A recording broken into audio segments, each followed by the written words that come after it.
Halo kawan berdampak, ketemu lagi di podcast KKN Tematik Merajut Nusantara 3, Jejak Nada Cerita dari Timur. Masih bersama saya Anastasia Putri. Ya, kali ini kita episodenya adalah sesi dengan siapa ya? Oh, ini orang-orang di balik layar KKN Tematik Merajut Nusantara 3.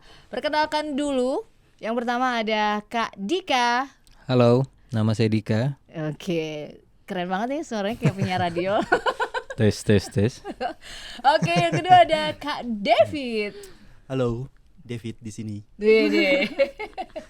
Dan yang terakhir ada Nisa. Halo, nama aku Nisa. Halo Nisa. Halo Nisa. Halo kakak. Ya, ini adalah kakak-kakak panitia yang huru hara selama KKN tematik, mulai dari before, after, dan sampai akhirnya kita ketemu lagi di sini ya. Oke, ini masih jaim-jaim nih, belum keluar nih hari ini. Harus keluarin semua unek-uneknya mulai dari pertama berangkat sampai akhir. Aku mau ngobrol dulu nih sama Kak Dika. Kak Dika bagian apa sih? Kok maunya gabung sama panitia ini? Saya ini bagian huru hara. Mas David lebih huru hara lagi di sana. Iya, saya tahu itu. Sampai nangis-nangis ya, Fit. Oh. Aduh, jangan dibuka itu. Katanya mau buka-bukaan. Itu rahasia. Oh, benar ya. Enggak. Oke, kenapa Kak Dika mau terlibat dalam huru hara ini? Sebenarnya awalnya coba-coba. Ini nggak ada yang ini ketawa. ngomongin apa sih? Sebenarnya gue bercanda sih biar santai. Coba-coba tapi udah yang ketiga ya. Oh, dari KKN 1 2 3 ikut Enggak, terus yang kedua ya? enggak. Dua. Oh, kedua. Yang kedua enggak. enggak. Oke, terus. Ya sebenarnya memang sudah pernah. Terus juga kan mungkin ya dipercaya lagi kan untuk membantu KKN tematik. Kebetulan memang Ibu Dulhur menjadi focal point gitu. Terus juga memang ada karena tematik salah satunya adalah ekonomi kreatif. Sedangkan saya kan memang ada di DKV gitu kan. Jadi cukup relevan dan ya harapannya bisa ngebantu masyarakat sana sih melalui Oke. ekonomi kreatifnya gitu. Oke, terus udah pernah ke NTT belum sebelumnya? Loh, belum. Karena Justru itu. ya, justru itu. Karena Ya. itu. Justru itu, makanya setelah satu karena sesuai bidangnya, yang kedua Iya. karena belum pernah ke NTT-nya itu ya, Iya, makanya betul. pengen ke sana. Oke, kenapa Nisa? Kamu mau menambahkan? Oh enggak. Oke. David, kamu apa alasannya kamu tertarik untuk ikut KKN tematik ini? Satu kata sih. Oke, satu aja. Terjebak. Wow. Bukan, tapi ini suatu jebakan yang saya rasa ini banyak diinginkan oleh teman-teman sih. Oke, jebakan yang Kejebakan yang perlu disyukuri nih tentunya. Oke. Ya, terus. Ya awalnya sama kayak Mas Dika gitu ya, coba-coba gitu. Tapi ternyata semakin dicoba ya pusing juga ternyata. Kamu bagian apa nih, Fit? Oke, kalau di KKNT saya sebagai koordinator mahasiswa dan juga koordinator lapangan. Oke, jadi ini pengalaman pertama juga David ya Pertama di KKN tematik. di KKN tematik. di Oke, tahun waktu ketiga. itu dijebak oleh siapa nih? Dijebak oleh orang di balik layar yang hari ini kabur. Tidak. Ditawarin sih, ditawarin. Kemudian pada saat dievaluasi menarik gitu. Kebetulan juga di kampus sendiri megang KKN kan Mbak Nas gitu. Jadinya kayak wah ini suatu tantangan yang luar biasa kalau misalnya diambil gitu. Kalau nggak diambil pasti nyesel banget gitu. Apalagi kalau udah ngelihat keywordnya adalah Nusa Tenggara Timur gitu. Iya, Kapan benar. lagi ke sana ya? Betul. Kalau kita ke sana sendiri aja budgetnya udah wow ya, Wow, luar biasa ya. gitu ya. Gak Apa- makan setahun ya buat ke sana. Enggak juga sih. Oke, kalau Nisa, kamu merasa dijebak juga nggak? Atau kamu memang udah pengen KKN dan NTT nih? Kalau aku sih waktu itu karena emang ngikut ke Ana saja sih, ngikut kerja. Maksudnya Nisa yuk kita ke LA Dikti, kita rapat gitu. Oh ya udah Kak, ayo. Ternyata yang dirapatkan itu KKNT. Terus ngedenger diskusinya, ngedenger benefitnya. Terus katanya bakal ke Nusa Tenggara Timur gitu. Jadi kayak boleh nih Kak, aku mau ikut. Terus dari situ ya udah ngejebak diri sendiri buat ikut. Jadi semua Menjebak kejebak sendiri. gitu ya. Dia menjebak diri sendiri. Ini teman-teman ini ya terjebak, saya juga sebenarnya saya juga terjebak. Tapi memang mengasihkan, coba saya nggak punya kesempatan untuk kesana. Oke, berikutnya adalah saya mau tanya lagi tentang ini kan banyak ya kita ngatur apalagi kita ngatur dari 27 kampus ya. Nah awalnya gimana nih Mas David? Mulai dari pendaftaran dulu ya, itu drama-dramanya apa nih? Drama pendaftaran, drama Waduh, tes, apa ini- segala macam tuh di balik layarnya, boleh ceritain dong? Iya, kalau ini beneran definisi terjebak sih. Tadi briefnya tuh nggak ada cerita-cerita drama gitu ya. Tapi serius, Mbak Anas, ini adalah hal yang luar biasa gitu ya. Dari awal pada saat Budi Luhur ditunjuk sebagai focal point, ini excitednya sudah luar biasa gitu. Apalagi kami di awal gitu ya mengira-ngira gitu bahwasannya akan ada sampai dengan 200 orang gitu ya. Tapi sepanjang perjalanan ternyata setengahnya gitu ya kita pangkas gitu ya. Kemudian mungkin dirasakan juga teman-teman peserta gitu yang udah daftar, kemudian kita saring lagi baik itu secara keseluruhan dan juga secara internal di kampus-kampus kampus masing-masing. Tentunya ini menjadi pengalaman yang luar biasa gitu ya. Jadi total pada waktu itu ada sekitar 150-an peserta dari kampus-kampus yang ikut berpartisipasi gitu. Namun sepanjang perjalanan kita hanya mengambil 75 peserta mahasiswa dan juga mahasiswi dari kurang lebih 30 kampus gitu. Terus kalau nggak salah saya kan sempat dengar juga ya, ada beberapa mahasiswa yang komplain kok saya nggak keterima, terus ada beberapa dosen DPL juga kok saya namanya nggak ada dan seterusnya. Itu gimana tuh ngadepin komplain-komplain dari mahasiswa? Ya, jujur sempat asam lambung sih di 1 minggu itu mendapat gempuran WhatsApp gitu ya.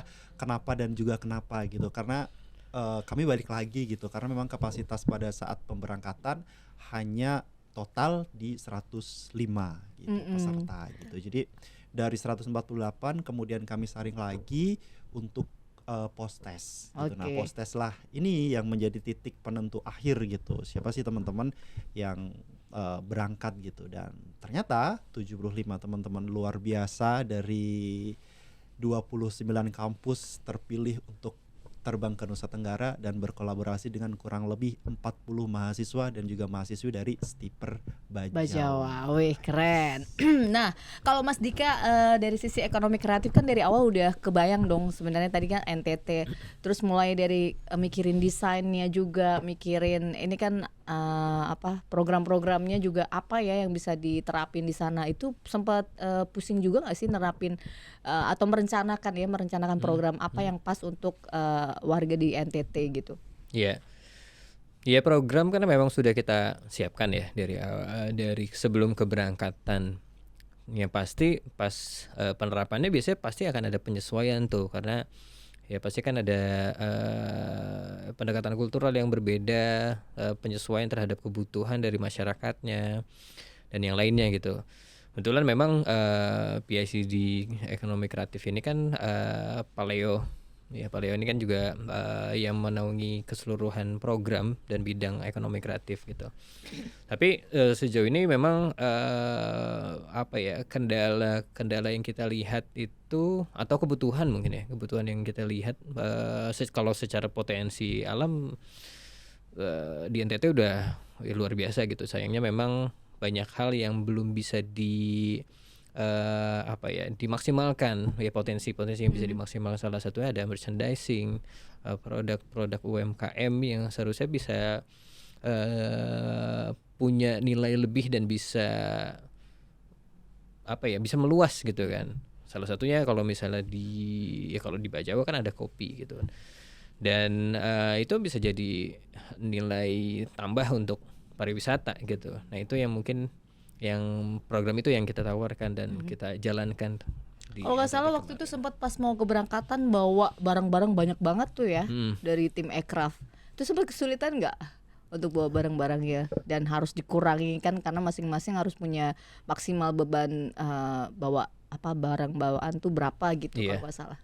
Iya pasti, karena kan program di ekonomi kreatif salah satunya adalah ada proses sampah gitu kan. Itu juga kan perlu alat khusus dan kita juga perlu penyesuaian karena keberangkatan itu pasti bukan terkendala tapi terbatasi oleh kapasitas gitu kan. Maka dari sebelum keberangkatan pasti banyak penyesuaian, terus juga beberapa program juga disesuaikan berdasarkan kapasitas tersebut sih. Nggak cuman aircraft sih sebenarnya ya David ya, mungkin yang di lapangan tuh kalau nggak salah barang-barang banyak sekali, Mas. kesehatan, pendidikan itu paling banyak bidang apa tuh Dev? Kesehatan ya. Kesehatan. Cuma memang kalau misalnya sepertinya ekonomi kreatif nggak dikurangin pun juga kita akan banyak sekali nih barang yang harus kita angkut gitu. Iya. Sedangkan perjalanan darat kita aja luar biasa Nah, itu kita nanti stop dulu belum sampai ke perjalanan darat. Sebelum saya mau nanya dulu sama Nisa, kamu susah nggak sih izin ke orang tua untuk pergi ke NTT?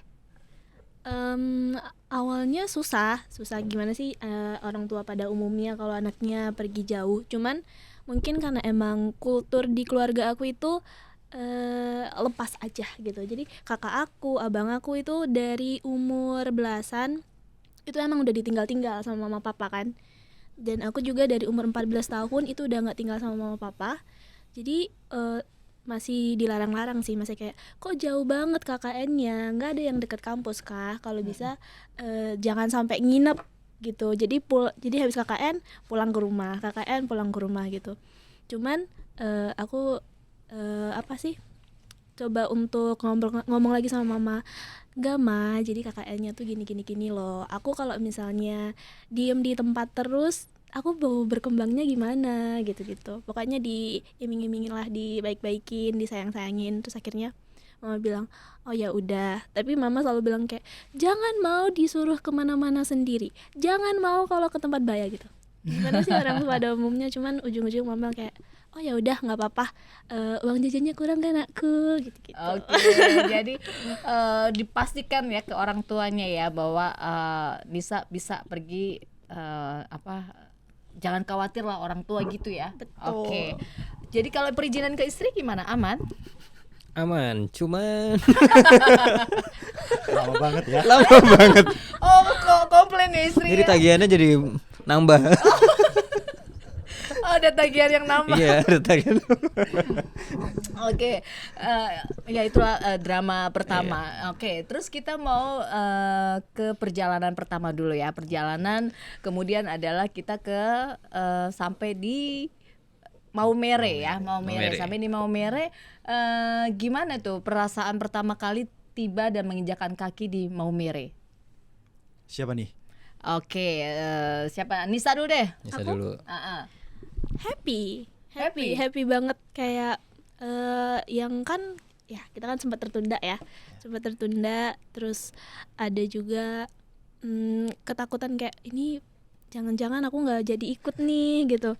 Tapi ujung-ujungnya kita berangkat, terus tiba di Maumere tuh happy banget, kayak maksudnya ngelihat teman-teman yang lain senyum, pokoknya happy banget lah suasananya walaupun panas ya, tapi happy banget. Oke, happy. Terus kalau David? Kalau saya kan sebenarnya berangkatnya lebih dulu. Oh, tim survei ya, advance. tim. Oke. Advance, mempersiapkan semuanya gitu ya. Bahagia sih pada saat hari itu kayak teman-teman besok landing di Maumere gitu ya. Tapi faktanya ternyata Oh iya, ada ketertundaan gitu ya. Drama ini ya. Ini Dia asam lambung yang keberapa ya? Ketundaan gitu, sedangkan iya, kami harus menunda bis terus bis, makan siang juga semuanya sudah dipesan gitu. Jadi Iya. saya sama Mas Ferry gitu ya kebetulan berangkat duluan di Maumere untuk mempersiapkan bis dan segala macam, ternyata mengalami ketundaan. Hal yang kami rasakan adalah rasanya tuh kayak aduh gimana ya, kami orang Jawa yang face-nya aja udah kelihatan gitu, belum ngomong pun udah kelihatan. Kemudian kami harus negosiasi lagi nih dengan pihak armada gitu. Pastinya ada beberapa kesepakatan yang akhirnya kita sepakati gitu. Cuma untuk memulai bernegosiasinya ini nih sebenarnya yang deg-degan gitu ya. Iya, aku dengar juga kan, mohon maaf ya, orang sana tipikalnya kan juga keras ya. Benar. Terus takut ini ditipu, apakah ini Iya. penipuan atau enggak, itu gimana tuh ceritain? Iya benar. Jadi pada saat di sana benar yang dideskripsikan oleh Mbak Anas gitu ya, bahwasannya secara fisik kan lebih tinggi gitu kan, juga serem gitu ya. Tapi ternyata gitu ya, pada saat kami mencoba negosiasi, kemudian kami menjelaskan duduk perkaranya dan merealisasikan apa yang harus kami kompensasi gitu ya, akhirnya ya hahi lagi sih Mbak Anas gitu. Jadi memang saya juga baru menyadari gitu, oh kadang-kadang kita menilai orang itu dari luarnya gitu ya, tapi pada saat kenal ya baik sekali gitu ya. Kemudian yang cerita yang paling luar biasa lagi adalah pada saat saya dari ND ke Maumere ini ada naik satu travel gitu ya, abangnya ini tuh tatoan hitam gitu ya. Kemudian Keriting? enggak, rambutnya pendek, Oh, pendek. cuma matanya merah. Wow, gitu ya. Jadi kurang kayak tidur. mungkin ya kurang tidur Atau minuman yang bikin cerewet. kebanyakan, iya, minuman yang membuat Oh, iya. namanya tahan ngantuk gitu ya. Benar, dari sepanjang perjalanan dari Ende ke Maumere di hari pertama itu hening gitu ya. Hening, selain jalannya yang berkelak-kelok, kita tempuh kurang lebih 8 jam gitu ya. Kemudian melihat perawakan abangnya gitu serem gitu. Kemudian sama Mas Ferry diajak ngobrol, akhirnya esok hari kita pakai jasa dia lagi untuk nganterin kita koordinasi kemana-mana sampai di hari ketiga gitu ya. Pada saat kita pamitan dan teman-teman akhirnya mendarat di Maumere, pada saat kita pamitan dianya menangis. Oh iya. Iya gitu. Oh. Jadi namanya Bang Coki gitu ya. Papahnya Cia gitu. Oh, Jadi gitu, kami gitu. sempat ke rumah beliau gitu. Karena kami bingung lagi tuh kayak mau kemana ya, udah stres ngurusin yang di Maumere. Akhirnya kami mainlah ke rumah Abang Coki driver ini gitu. Tapi ya itu tadi gitu, pada saat kami pamitan nangis. Kenapa dia menangis? Karena Bang Coki menganggap saya dan Mas Ferry ini orang baik gitu. Bondingnya udah kuat langsung. 3 hari dengan purna huru hara ya. Iya ya, nggak taau ya pelet dari Jawa apa yang kami bawa ke sana. Itulah kehebatan ini ya, budi luhur gitu ya. luar Budi biasa luhur sekali pride memang. gitu ya. Terus tapi ada cerita menarik, kemudian juga makanan yang sudah dipesan akhirnya dibagi-bagikan Iya, ya. kami bawa ke desanya Bang Coki. Oke. Dan faktanya adalah kami juga sempat bertemu di bawah kepala desa. Jadi Bapak Desa itu menyampaikan sepanjang dia menjabat jadi kepala desa dan hidup di situ belum pernah ada yang datang ke situ kemudian membagikan sesuatu gitu. Oh, Jadi pada luar saat biasa. mobil kami datang itu antri itu silih berganti gitu, Pak.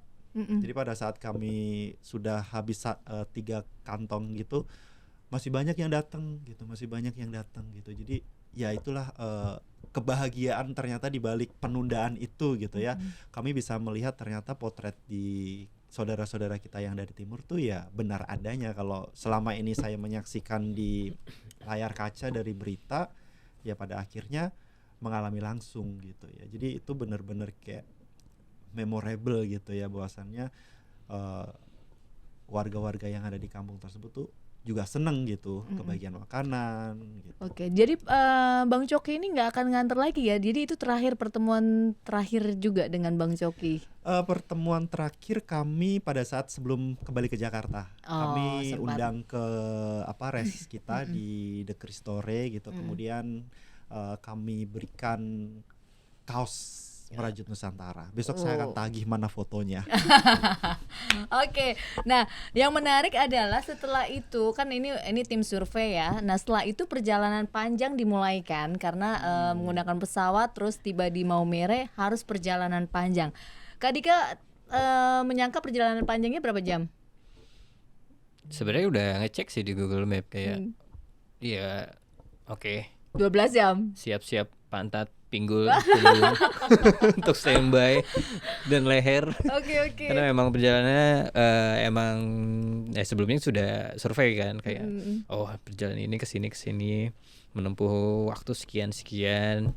Jadi itu kan akan berpengaruh sama apa yang kita bawa kan. Prepare ya itu lumayan jauh. Bukan jauh, lumayan lagi ya. Jauh itu sih, terus tambah dengan medannya yang kelok-kelok gitu kelok-kelok. ya. Tapi sebenarnya ya dapat pemandangan yang bagus sih. Iya, karena ya pemandangannya kita disambut dengan pantai gitu ya, pantai biru dan udara yang langit biru juga ya pastinya. Kalau Nisa gimana? Perjalanan darat, boleh dong ceritain Mabuk kisah ya, Nis. kisah perjalanan darat, karena setahu saya memang Nisa ini suka mabuk di jalanan kan, mabuk Luar darat. biasa mabuk, Suka mabuk. suka mabuk. Beda. Mabuk Tapi dia nggak cerewet jadinya. Awalnya itu aku masih percaya aja sih sama apa yang dipresentasiin. 7 jam ya. Perjalanannya 7 jam ya teman-teman ya. Iya. Jadi kita harus siap tenaga, makan apa. Oh, oke, 7 jam. Oke, aman-aman gitu. Terus pas di perjalanan kok nggak nyampe-nyampe. Ini kapan nyampenya? Ya, awal-awal itu masih fit, masih biasa-biasa aja, masih bisa ngupload story, masih bisa tag-tag video, masih bisa ngesortir mana video yang bagus, mana video yang enggak. Tapi di pertengahan kayaknya nggak sampai 3 jaman perjalanan udah kayak kok nggak nyampe ya, kok belum nyampe ya. Itu udah keliengan, udah mabok, udah nggak tahu lagi mau bikin gimana, posisinya gimana pun udah nggak enak. Terus Bu Wiwinnya jadi kerepotan karena aku bener-bener gangguin Bu Wiwin. Bu, aku mabok, aku pegang-pegangin, aku tarik-tarikin, aku mabok. Ya gitu. Akhirnya tidur. Terus itu kan ada apa namanya, buka tutup Jalur karena ya, longsor. buka tutup jalur karena longsor. Jadi pas di pemberhentian pertama kalau nggak salah itu aku kebangun, terus langsung disuruh keluar sama Bu Wiwin. Itu sana keluar cari udara segar katanya. Terus keluar, udaranya tuh udah mulai dingin. Pas di situ tuh udah mulai dingin, terus gerimis. Terus kan mungkin karena udaranya apa ya, rasanya beda aja gitu udara di sana sama udara di sini. Jadi pas keluar tuh langsung kayak adem, segar, agak fit lagi untuk melanjutkan perjalanan. Di dalam bis itu yang mabok berapa orang? Nisa sendiri? Enggak, kalau di bis aku itu kayaknya ada beberapa yang mabok. Cuman yang emang sampai muntah banget itu ada satu orang namanya Kia. Itu dia benar-benar muntah. Dia di perjalanan, pokoknya di mana ya? Pokoknya dia muntah. Terus pas kita udah sampai tujuan juga dia muntah lagi. Dia benar-benar muntah terus. Oke, kira-kira ini pada ngapain aja nih sepanjang 12 jam perjalanan darat ini? Banyak. Ngapain? Tidur. Di dalam mimpinya banyak Dari ya. pertengahan sampai ujung tidur. Tidur ya, tidur Banyak bangun, kegiatan tidur tidur. bangun, tidur gitu aja ya. Terus Itulah apa yang bisa dilakukan. Maksudnya jaringan kan juga nggak Iya. nggak bisa nggak ya. bisa. Tapi memang orang-orang hebat nih yang datang pergi ke sana ini memang betul-betul orang yang sabar. Memang terpilih. Yoi. Nah, terus yang berikutnya adalah kita bicara hari pertama nih. Hari pertama sampailah ya di Riung ya. Apa kesan pertama melihat desa Riung atau kecamatan Riung ini dari kacamata Mas Dika? Apa ya kesan pertama sih, apa ya, wondering kali ya, mixed feeling. Akhirnya dari ketunda, berangkat subuh ketunda, terus berangkat lagi subuh, terus perjalanan panjang akhirnya sampai ke Riung. Sebenarnya jadi yang dipikirkan apa yang harus dilakukan nih gitu, kayak terus apa yang bisa dilakukan dan apa yang mungkin bisa bermanfaat gitu kan. Karena kan udah di sini nih, udah di Riung nih, nggak mungkin kan kayak nggak memberikan manfaat apapun gitu kan. Terus apa yang bisa dilakukan untuk ditambah juga ya Budi Luhur sebagai focal point kan untuk mengakomodir peserta dan DPL. Iya gitu lah. Jadi ya Mas David udah asam lambung ke DI 195 itu tuh. Everyday asam Belum lambung. sih, karena itu pada saat teman-teman udah sampai di Riung tuh kayak udah lega dulu. Iya. Leganya ternyata cuma sehari. Sehari. Oke, itu kesan pertama. Kalau Nisa kesan pertamanya apa? Balik kampung. Oh, kayak di kampung ya? Bener-bener nuansa itu kayak bener-bener di kampung aku banget. Di gitu. Papua? Bukan, Di mana? Ciputat. Karo. Oh. Di Karo, Karo ya ya? dari Medan ya. Oke, Jadi terus kayak ini balik kampung ya gitu, bener-bener vibes-nya, perumahannya, terus hijaunya itu masih sama banget gitu. Sama banget, aku bener-bener ngira aku nih balik kampung, cuman versi yang panasnya sampai nusuk gitu. Kalau kampung aku kan dingin, kalau di sana tuh panasnya nusuk. Terus masyarakatnya gimana yang Nisa lihat di sana? Masyarakat terus Cila, tempat- kenapa nih? Kenapa nih? apa nih? Enggak, nih? enggak ada apa apa-apa. nih? Gitu. Ini khusus yang tahu, yang datang-datang aja. Oke. Iya. YTTA Tuh ya. kan? Iya, yang tahu Jadi aja. merah ya mukanya. Blush on. Oh, Blush on. Teringat seseorang kayak Enggak ada, ya. enggak ada. Aduh. Enggak, kita balik lagi masyarakatnya. Masyarakatnya baik banget. Oh, Baik siapa banget. itu namanya yang baik banget? Ibu kapus. Oh, ya kapus. Ibu kapus, Mama An, Om Lori, my bapak camat gitu. Baik banget. Bang Ipul nggak disebut. Bang Ipul juga dong, Bang Ipul yang the best walaupun dia cerewet, tapi Ipul dia the cerewet. best. Ipul cerewet. Bang Iya. Ipul kalau nonton. Jadi memang ini masing-masing punya orang tua asuh ya jadinya ya. Betul. Jadi ada berapa orang tua asuh David ya waktu itu di sana total? Lebih dari 30-an, Kak. Oh 30-an ya. Mereka menjadi rumah sementara bagi mahasiswa KKN di sana ya 30 ini. Dan ini jauh-jauh ya letaknya ya. Jauh sekali, jauh banget gitu ya. Misal desa 1 di Budiluhur, desa 2-nya ada di Bintaro. Wow. Serius? Desa 3-nya nanti ada di Meruya, Mm-mm. terus ada di Blok M, Mm-mm. Senayan. Oh my Senayan. god. Cuman di sini kita masih ngelihatnya biasa aja karena jalannya bagus. Di sana itu jalannya Bukit-bukit ya. kelok-kelok iya, terus aspalnya suka bolong-bolong. Iya. Debunya juga masih ini banget. Oke, terus kesan tadi kita ngomongin soal kesan ya. Bener nggak sih itu layak nggak kalau itu dibilang sebagai daerah 3T? Beberapa ya. Latung sih yang paling Itu paling spesial. Oke. Oh biasa kita Sekali panggil ya, tim Latung. Latung ya. Gimana? Kalau di tempatnya Nisa? kalau di tempatnya aku mah masih bagus. Kita masih bisa bilang itu daerah perkotaannya kalau tempatnya gitu aku ya. karena masih masih lumayan gampang untuk ngedapetin semua jaringan walaupun kadang hilang-hilangan tapi masih enak. Masih ada. Terus tempat makan di mana-mana kayaknya kalau tempat makan susah sih karena kita emang nggak bisa mesen dalam jumlah besar gitu-gitu. Terus untuk persediaan lainnya paling di toko-toko kelontong biasa. Nggak ada Indomaret, Alfamart nggak ada ya? Nggak ada. Adanya Ude Ude Raihan. Raihan. Apa itu masih Indo? Itu apa itu? Iya, jadi kayak kita ada di satu lokasi yang sempat putus asa gitu loh. Ini mana sih yang jualan es gitu ya? Ada sih di pasar yang ada showcase, tapi kok nggak dingin gitu kan? Akhirnya kami jalan-jalan sampai ke dermaga gitu kan. Nah di situ ada yang namanya Ude Raihan. Ya look like Indomaret, Alfamart gitu ya. Jadi nama orang ya di situ ya? Iya, mungkin yang punya Bapak Raihan. Oh, iya. Dan itu Udah jelas. showcase-nya dingin dan lengkap. Mau nyari apa aja ada di situ. Oh, itu cuma satu-satunya? Ada 2. Terus satunya lagi ke Oh iya, arah yang arah ke Puskesmas lupa nama ya, sebelah kiri dekat jembatan. SMP Riuk. Iya. Jadi ini satu rumah ya? Kita Dika. satu rumah. Oh, Akhirnya satu Nisa gabung ke kita. Oh, oke. Ya, mungkin karena ada Tolong. Boleh dibongkar dong. Nggak ada. Apa sih yang tolong-tolong ini? Ada partner kerja. iya, oke. karena Nisa butuh jaringan. Betul, Karena- jaringan. Apa namanya? WiFi atau modemnya ya? Iya. Adanya di posko utama kita. Oke. Yang selalu ditagihin oleh ibu saya sebelah sini. Iya. Mohon maaf ya demi konten.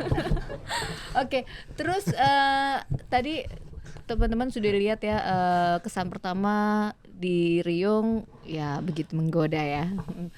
Hari demi hari dijalani kemudian dengan makanan nih. Saya mau ngomongin soal makanan di sana. Ini menarik. Makanannya gimana? Luar biasa. Alhamdulillah. Sebenarnya ini perbaikan gizi ya.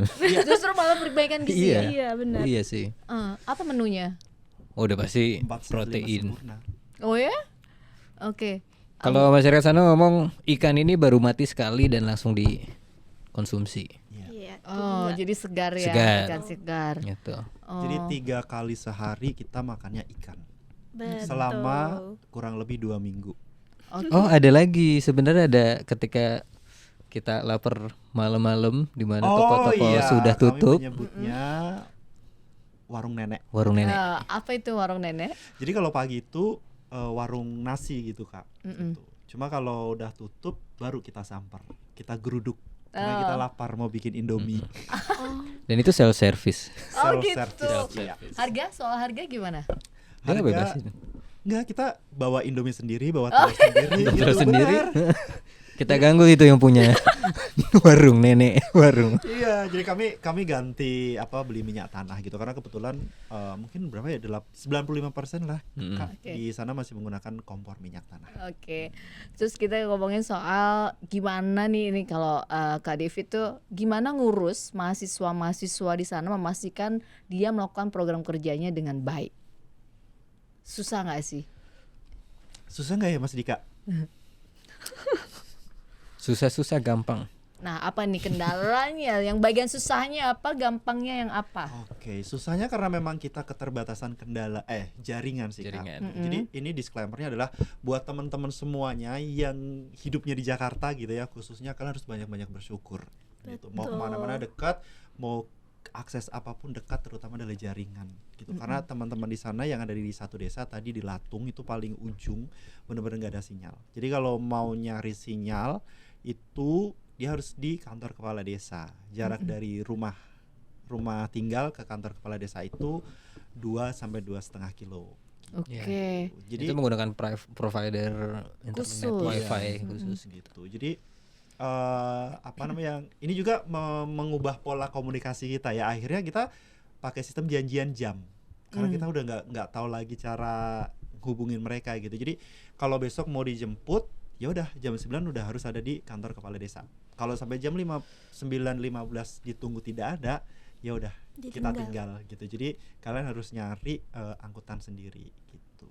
Oke, jadi koordinasinya hanya berdasarkan itu tadi ya, janjian jam aja ya, Iya. karena selepas itu kita pisah, kita nggak bisa lagi berkontak dan berkomunikasi ya. Kontak tidak bisa gitu. Jadi Oh, kalau oke. monitoringnya ya kita harus jalan ke desa langsung gitu. Sedangkan Oke. satu desa itu 20 sampai 30 menit perjalanannya gitu.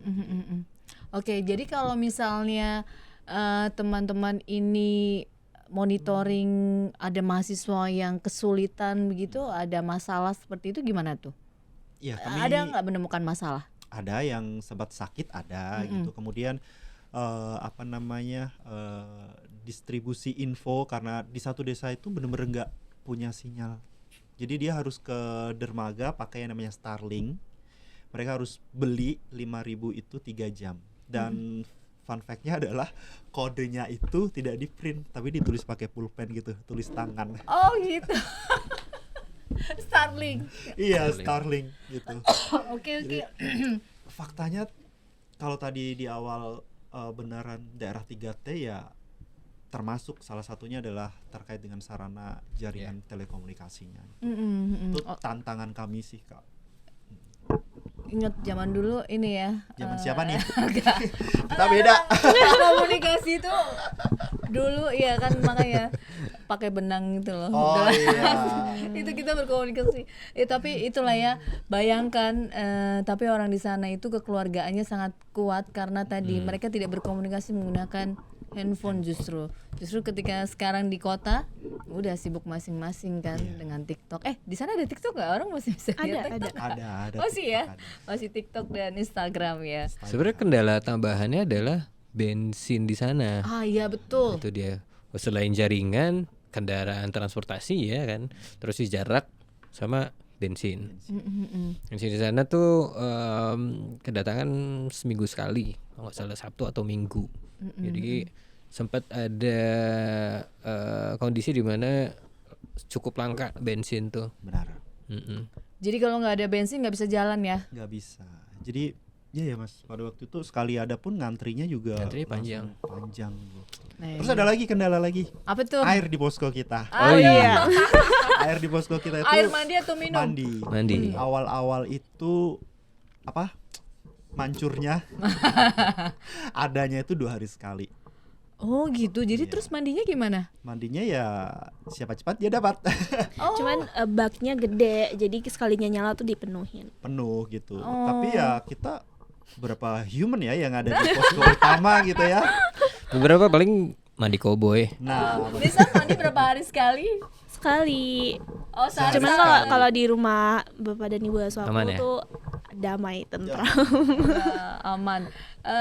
Nisa sendiri ada kesulitan nggak beradaptasi dengan orang tua asuh gitu, atau adaptasi dengan lingkungan baru di situ, ada kendala nggak? Sempat ngalamin kendala?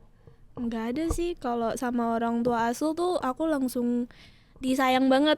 Aku punya nama panggilan di sana, Apa tuh panggilannya? Inyo. Oh, kenapa Inyo? Gak tahu, cuman katanya ibu itu anak kesayangan gitu. Iya gitu. tuh Nisa tuh di sana banyak disayang. Sayang sama siapa lagi selain Bukan main. itu? Iya, sama ibu, sama mamaan, sama Om Lori. Sama anaknya juga nggak? Ada anaknya? Yang mana? Kalau ibu ada anaknya, ada 3. Hmm.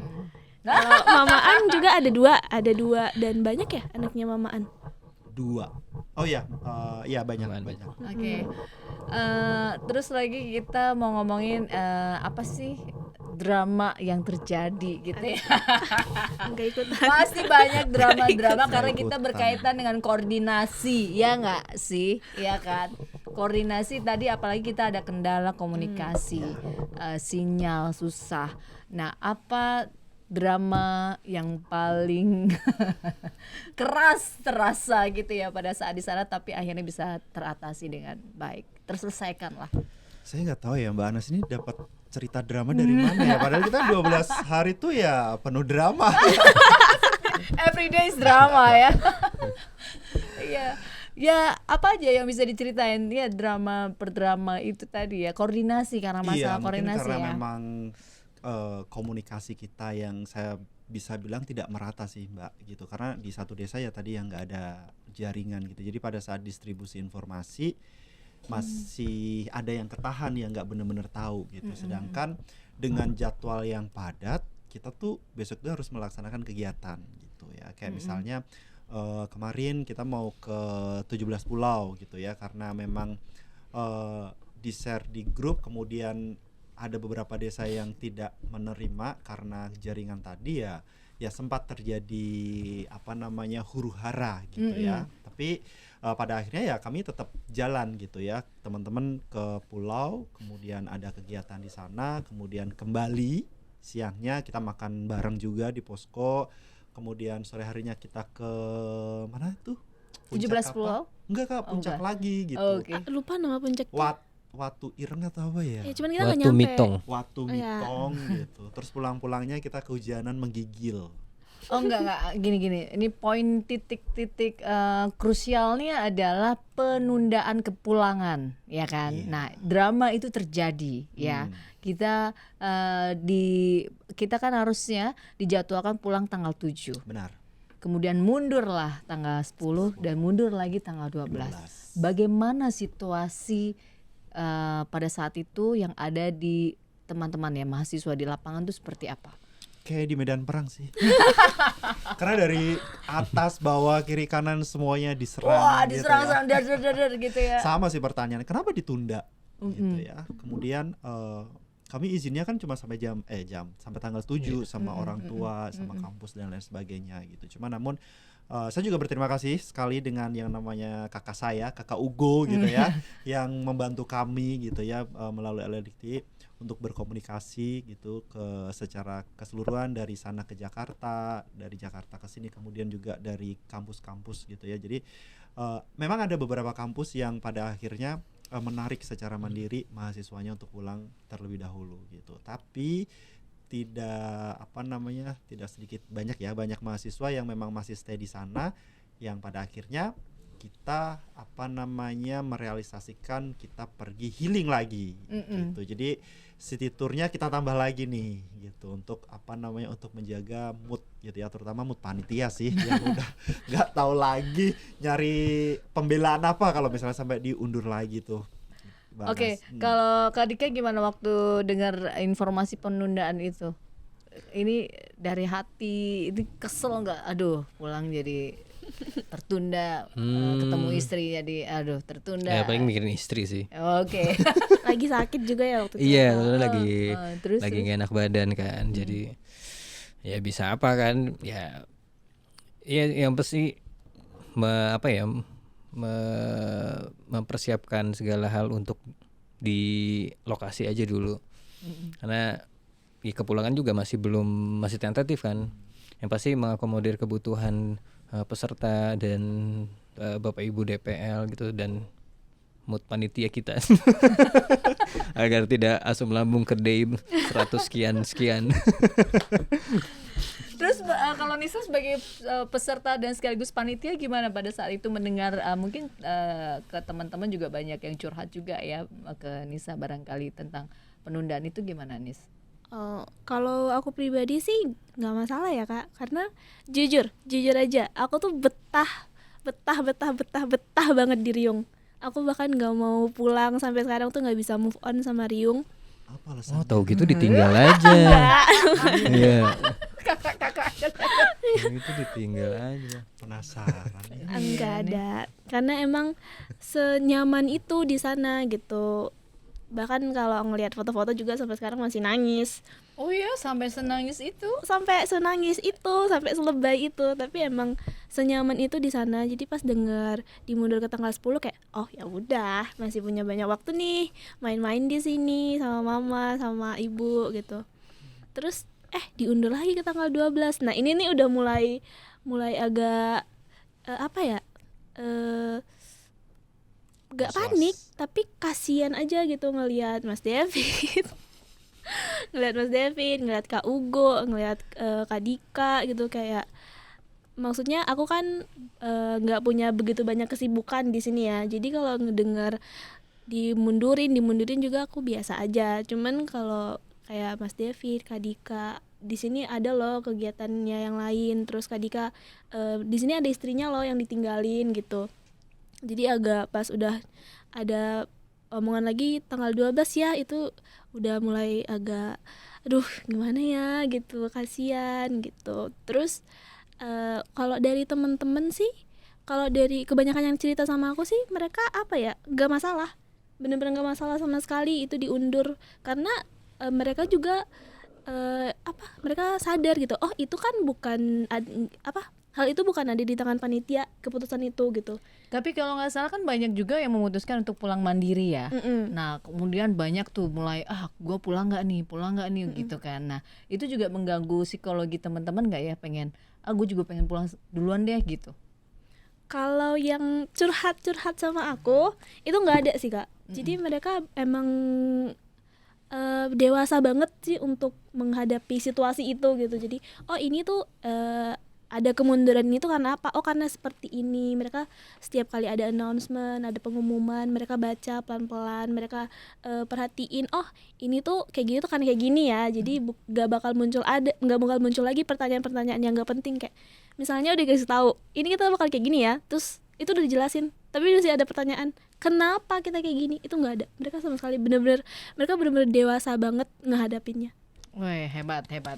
Tepuk tangan buat mahasiswa kita yang sudah tetap stay 17 hari di sana. Tapi pertanyaannya buat yang ditinggalin, mereka merasa terganggu nggak? Kok ini nggak pulang-pulang sih gitu, kepala desanya, orang tua asuh itu juga bagaimana memberikan pengertian ke mereka? Iya, pada akhirnya pada saat kami mengalami kemunduran, Mbak Anas, panitia ini datang gitu ke rumah-rumah gitu, dan kami menceritakan kenapa dan bagaimana gitu. Tapi alhamdulillah gitu ya, dari semua rumah itu tidak ada yang merasa terbebani gitu, karena memang budaya di Ngada, di NTT, di Riung itu adalah mereka memang sudah terbiasa menerima teman-teman yang KKN dari kampus-kampus yang ada di Flores gitu. Jadi mereka senang menerima kami gitu ya, mendapatkan anak baru lagi gitu ya, rumahnya jadi rame gitu, dan apa namanya, ada banyak cerita, apalagi kami dari Jawa, kemudian saling tukar cerita gitu, dan sangat luar biasa. Bahkan ada beberapa teman-teman mahasiswa tuh sampai diantar jemput bapak asuh gitu, sampai diteleponin, disamperin ke posko gitu ya. Itu tadi Kak, karena memang komunikasinya terbatas kan, jadi bapak orang tua asuh mereka ya bertanggung jawab sekali gitu. Mereka nanyain ke posko anaknya di mana dan lain sebagainya. Jadi sangat luar biasa lagi sih. Oke, jadi mereka juga maklum ya atas adanya penundaan itu. Tadi saya lupa deh belum cerita tentang program kerjanya nih ya, selama program kerja dan selama penundaan. Sebelum penundaan deh, mereka pasti semangat dong kan, hari demi hari untuk melakukan program kerja. Ada tantangan dan kendala gitu nggak pada saat pelaksanaan program kerjanya?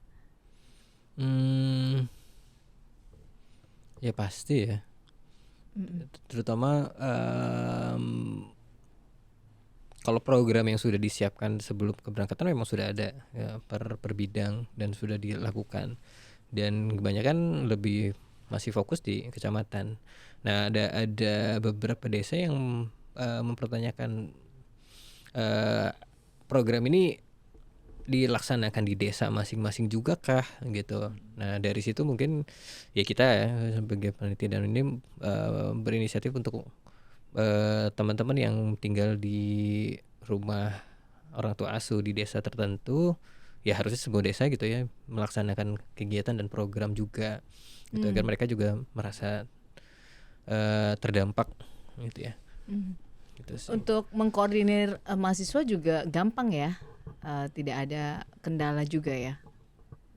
Ya butuh persuasif sih, tapi sejauh ini ya aman-aman aja ya Mas. Iya, karena memang ternyata saringan dari 148 ke 73 ini memang benar-benar menyaring dan membantu panitia gitu untuk memetakan ternyata teman-teman yang berangkat itu ya sangat luar biasa gitu. Jadi benar kita harus persuasif, diskusi gitu, tapi semua program yang di luar program utama di beberapa desa ini kami kerjakan dalam waktu tuh 1 hari persiapan gitu. Bahkan ada di 1 hari yang kita baru bilang ke kepala desanya, siangnya ditelepon, Mas, sekolah kami sudah siap. Iya.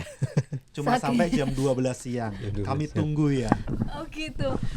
Justru yang lebih semangat warga di sana ya, Iya, sekolah-sekolahnya ya.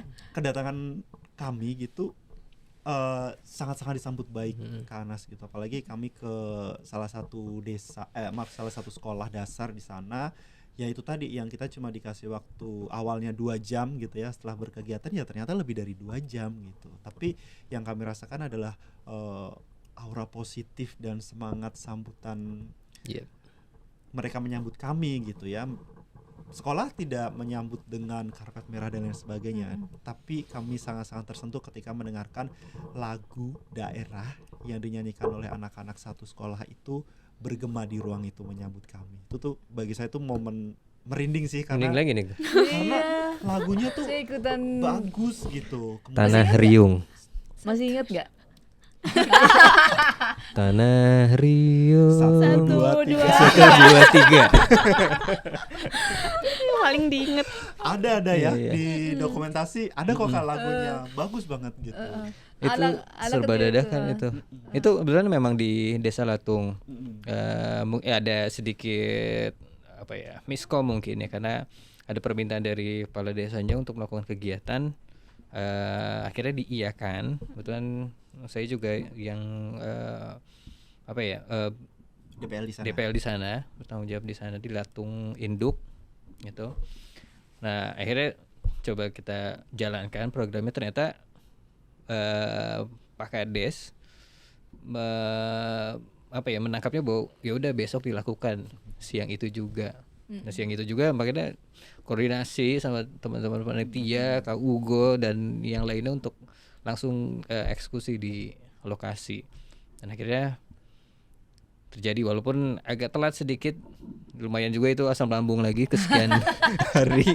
Akhirnya ya tadi benar sama yang dibilang sama Mas David, bahwa ketika ini kan sekolah Katolik ya Mas ya, mereka terbiasa nyanyi gitu, Barung Kelly. suaranya Kelly. bagus memang. Dan ketika mereka menyanyikan Tanah Riung, ya itu merinding sih.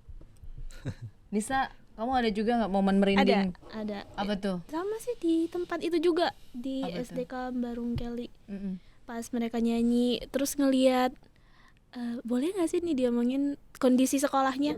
Boleh lah, boleh.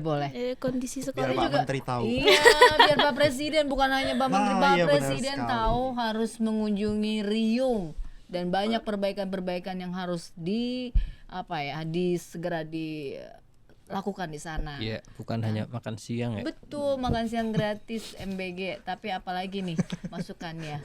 Boleh. Jadi di sana tuh pas awal kan sebelumnya kan udah pernah ke Latung, tapi cuman ngelewat-lewat aja, jadi nggak begitu memerhatikan gitu. Tapi pas kita udah ke sana itu juga mendadak, bener kata Kak Dika, itu mendadak banget, tiba-tiba diajak ke sana, ayo ke sana gitu.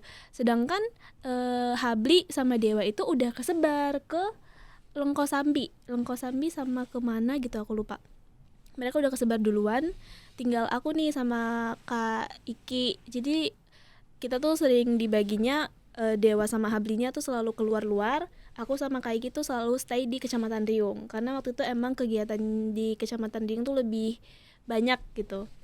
Terus akhirnya kita habis ngeliput di SMP, langsung diajak tuh, ayo kita ke Latung gitu. Oh ya udah, ayo.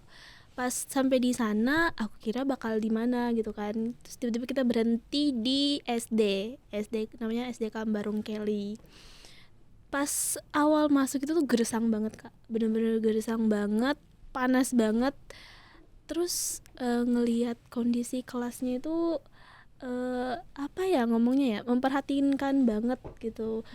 Pintunya bolong, kacanya juga udah bolong-bolong, ada yang nggak ada kacanya sama sekali. Terus juga tempat duduk sama meja itu tuh nggak ada gitu.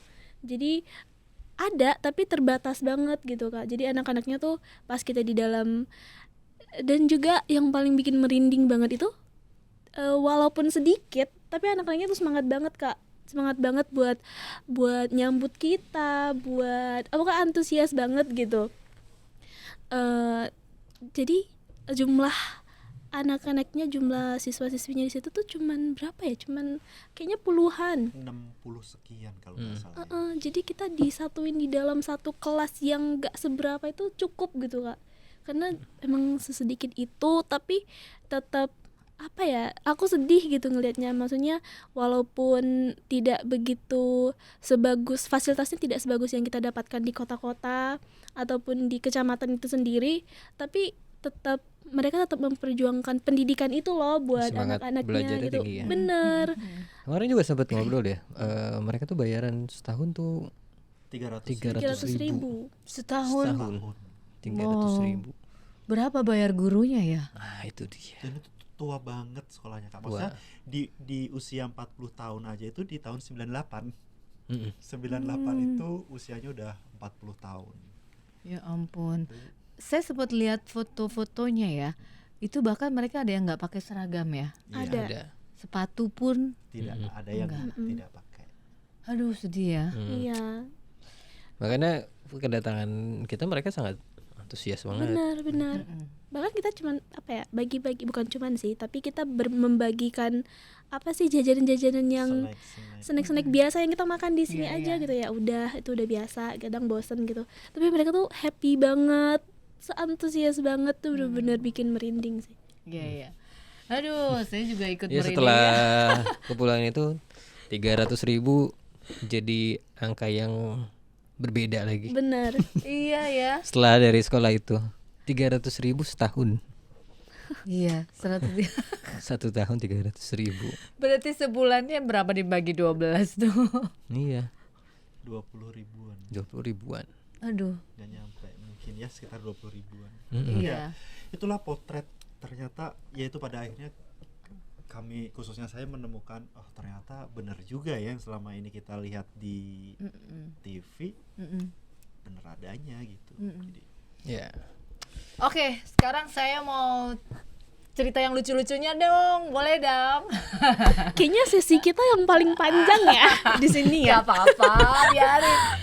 Cerita yang paling lucu dong, ada nggak momen lucunya gitu? Aku di-share, kita share semua momen lucu pada saat KKN tematik. ya hari pertama Apa tuh? kaos kaki Dewa ya. Oh, Kaos kaki banyak digondol sama bom-bom. Bom-bom Oh gitu. anjing di sana. Ya, anjing di sana namanya bom-bom. Oh pantesan itu menjadi anjing kesayangannya Dewa sama Habli. Betul. Kesayangan kita semua Kak sebenarnya. Oh. Tapi sedih ya pada malam itu ditabrak. Iya, sempat ketabrak. kakinya pincang. Jadi kakinya pincang. Iya.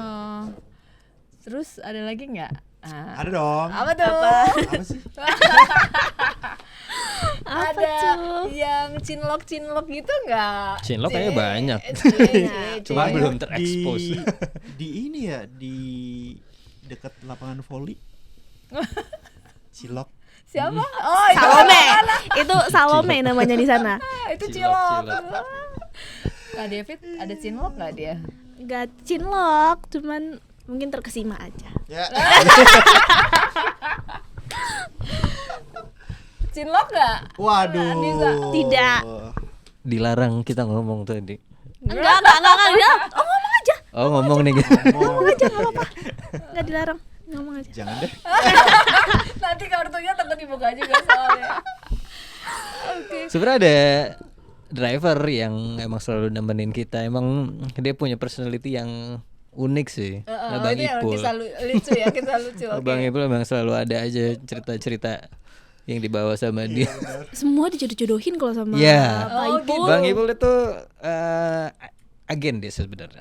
Agen apa? Dia memaksa untuk beberapa mahasiswa untuk Cinlok. berkenalan dan mengagendakan cinlok. Oh gitu. Antar sesama mahasiswa ya, bukan dengan Iya. warga lokal. Ada Habli gak sih? Ada Habli? Ada. Ada ya? Oh, dia cinlok dengan siapa? Itu juga karena ulahnya Kak Ipul. Bang Ipul ini sebagai Satpol PP. Oh gitu. Nah, dia yang bertugas untuk mengantar dan mobilisasi kita ke desa-desa. Desa-desa. Iya ya. Jadi Bang Ipul ya. Jadi itu sosok sentral di dalam KKN tematik ini. Kayaknya semua ceritanya tadi pagi juga cerita tentang Bang Ipul. Tuh, Dan iya. dia nangis juga. Dia ngejakin aku nangis, Kita ujung-ujungnya tinggal dia sendiri yang Pas nangis. Oh, kita gitu. udah sampai di Jakarta landing dia Video call. Video call nangis juga. Atau kita video call sekarang nih Bang Jangan Ipul. kayak saya. Aduh. Bang Ipul ya itulah ya perjalanan 17 hari yang penuh makna tentunya teman-teman. Terus terakhir pas teman-teman akhirnya balik ke Jakarta. Nah, apa perasaan apa gitu ketika menginjakkan kaki di bandara pulang? Jujur pada saat di dalam pesawat tuh kayak saya ngerasa apa namanya sudah diselamatkan dari medan perang yang susah banget dijangkau gitu. Jadi pada saat di dalam pesawat tuh duduk terus alhamdulillah gitu. Jadi kayak aduh harunya di situ sih Mbak Anas. Iya. Jadi akhirnya aku terselamatkan gitu. Iya. Ada perasaan lega udah pasti ya karena kan akhirnya program sudah selesai, tanggung jawab sudah selesai, kita udah berpulang ke rumah. Tapi kayak ada rasa yang tertinggal gitu, gitu ada ya mana ya kayak ya kan terakhir memang kan kita berpamitan sama bapak orang tua asuh gitu kan. Ada kenangan yang mungkin ya pengen lagi kita balik ke sana lagi sih gitu. Oke, pengen balik lagi ke sana. Nisa? Aku pas pulang gak ada perasaan lain selain sedih sih Kak. Malah aku yang sedih waktu lihat dia terharu. Akhirnya dia bisa bertahan 17 hari. Tapi bener nih saya tuh jadi kesayangan Mama Ano. Ini saya bacain WhatsApp-nya ya pas sudah kita landing. Banyak yang sayang sama dia. Ini ASMR gitu. Oh, boleh. Banyak ya. Sampai di dalam pesawat juga. Oh, Mama An ini adalah mamanya asuhnya ya. Iya, Mama sebenarnya asuh. Mama An ini itu mama asuhnya para pria ini di depan ini. Tapi mungkin karena emang aku satu-satunya yang bertahan, kan Bu Wiwin pulang. Jadi Mama An lebih deket sama Oke. aku. Ya tuh kata Papa Flori, Bapak dan Mama nyesel tidak makan bareng sama kalian semua gitu. Kemudian Mama rindu kalian, khususnya Nanda Nisa. Kata Mama adalah putri satu-satunya yang selalu bersama Mama sampai ke dapur. Pesan Bapak sama Mama, bawalah sesuatu yang baik ke Jakarta dan tinggalkan yang kurang baik di Flores. Doa Bapak Mama selalu menyertai kalian. Yeay, aduh aku terharu. Ada Sweet banget Kak. Oh Iya, Yan. ada lupa mention Bang Riki juga. Bang Riki yang bantu mobilisasi dan Mobil transportasi Oh. transportasi juga. Dia juga sangat helpful banget. menemani kita dari tengah sampai akhir. Oke. Iya, dari tengah perjalanan kita sampai akhir kita. Ya. Ber- Pulang. Kenapa, Nisa? Enggak, aku bingung Bang Riki yang mana? Fortuner. Oh, Fortuner. Fortune, ya Fortuner. kan? Iya. Oke, jadi waktu kita sudah habis. Jadi terakhir boleh dong sharing karena kita ngomongin tentang keberdampakan ya, karena bersama lebih berdampak. Kira-kira dampak apa yang sudah kakak-kakak ini sharing untuk mahasiswa maupun warga di Riung, boleh diceritakan? Ini sebagai closing untuk podcast kita. Yuk, Nisa dulu. Jangan aku dulu, Kak Dika dulu boleh. Berarti ini saya terakhir. Closing statement. Enggak. Nisa dulu. Apa tadi, Kak? Ya, jadi apa nih keberdampakan apa yang sudah Nisa berikan untuk warga Riung dan juga untuk Budi Luhur ataupun mungkin untuk teman-teman mahasiswa yang lain?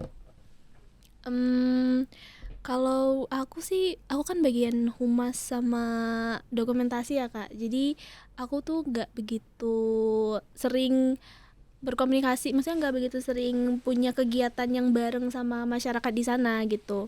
Tapi aku benar-benar berharap banget kedatangan aku di sana itu memberikan dampak baik, mau dari perilaku aku, mau dari sharing aku sama teman-teman di sana, teman-teman dari Riung. Terus juga mama papa asuh aku, itu aku berharap banget aku mungkin tidak bisa memberikan sesuatu yang besar seperti teman-teman yang sudah menjalankan proker yang luar biasa kayak ekonomi kreatif, pendidikan, kesehatan gitu, tapi semoga dengan kedatangan aku di sana itu tetap memberikan dampak walaupun sedikit. Yeay. Terbukti tadi Mama An sudah memberikan nama kesayangan untuk Inyo. Itu dari ibu. Bu RT. Oh, ya, Bu RT, Bu Camat. Bu Camat. Oke, Kak Dika. Iya. Apa tadi? Keberdampakan. Jadi apa keberdampakan apa yang sudah Kak Dika berikan untuk Riung dan juga untuk KKN tematik Merajut Nusantara kali ini? Cuman mungkin apa ya, kalau yang seharusnya berdampak kan pasti masyarakat ya. Cuman yang bisa saya rasakan gitu, bagaimana masyarakat Riung khususnya Desa Latung sangat berterima kasih ya atas kehadiran kami dan melakukan program di desa tersebut, Latung Induk dan Latung Barat.